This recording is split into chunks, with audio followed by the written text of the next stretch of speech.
नुसती जागा बदलते, जागा बदलू नये, आपलं असणारं वर्तन थोडंफार बदललं पाहिजे. आम्ही धर्मकार्य करायला पाहिजे, आपल्या मुलांना धर्मकार्य शिकवलं पाहिजे. आता आपण पंढरपुरात जाणार आहे. इथपर्यंत आला असेल तुम्ही ज्याच वाटचालीनं, तो भाग वेगळाच, ते तुम्हाला माहिती नसेल कदाचित, पण इथून चढत असताना आपलं असणारं नामस्मरण झालं पाहिजे. आणि आम्ही खरेदी करत असताना हिंदू कडूनच केली पाहिजे, हे डोक्यात ठेवा. एवढं जरी तुम्ही घेऊन गेलात, आता पंढरपुरात जर गेल्यानंतर मला कोणाकडून खरेदी करायचं एवढं जरी आम्हाला कळालं तरी आम्ही हिंदुत्व शिकलो. कारण की आपल्याला भाजी पेढे दुसरं काही पण आपण घेतो ते थुकलेलं आलं नाही पाहिजे.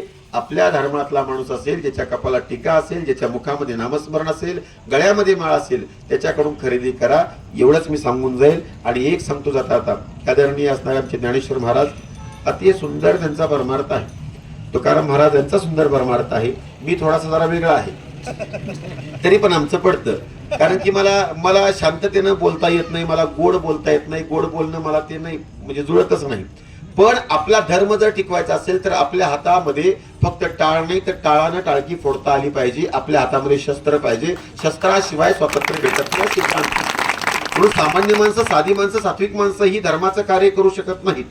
बघा मला काय म्हणायचंय, सात्विक माणसं हे छान प्रकारे सांगू शकतात, सात्विक माणसं हे तुम्हाला अत्यंत विद्वत्ता सांगू शकतात. पण धर्माचं कार्य करायचं असेल तर त्यावेळेला त्या काळात ज्ञानोबाराय होते, तुकोबाराय होते. समकालीन जर प्रत्येक वेळेला बघितलं तर ज्या वेळेला संत होते त्या वेळेला शूरवीर जन्माला आले होते. संत तुकाराम महाराज होते, ज्ञानेश्वर महाराज होते, तर इकडे छत्रपती शिवाजी महाराज, धर्मवीर संभाजीराजे होते.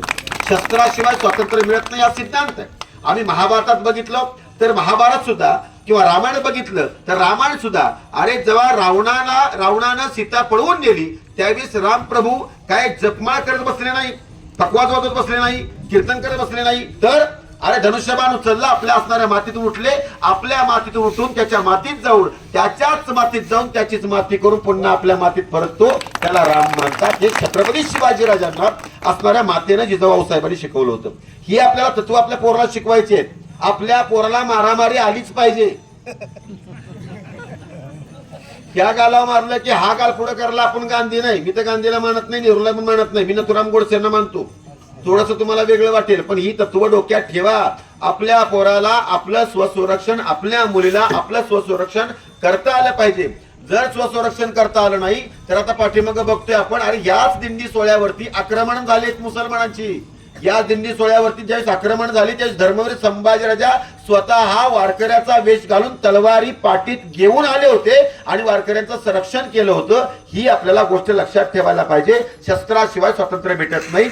आम्हाला फक्त यवन अंगावरी थुंकला हे सांगायचं नाही, तर त्या नाथबाबांच्या अंगावरती 108 वेळा यवन थुंकला आपण सांगतो आणि नाथबाबांचा अपमान केलेला आपण दाखवून देतो. हा अपमान न सांगता प्रत्येक कीर्तनकारांना सांगितलं पाहिजे की आमच्या नाथबाबांनी असणाऱ्या देवगिरी किल्ल्यावरती ज्यावेळेस होते त्यावेळेला त्याच नाथबाबांनी ज्यावेळेस असणाऱ्या सैतानांच्या सुलतानांच्या फौजा चालून आल्या, त्याच जनार्दन स्वामींचे असणारे शिष्य त्या नाथबाबांनी सगळा अंगरखा प्रदान करून तोंड बांधून घेऊन सगळ्यांना दर्शवलं की मी जनार्दन स्वामी आहे. आणि त्याच नाथबाबांनी 750 पटाणांना कापून टाकलं. हा इतिहास आम्हाला आमच्या मुलांना सांगायचा आहे.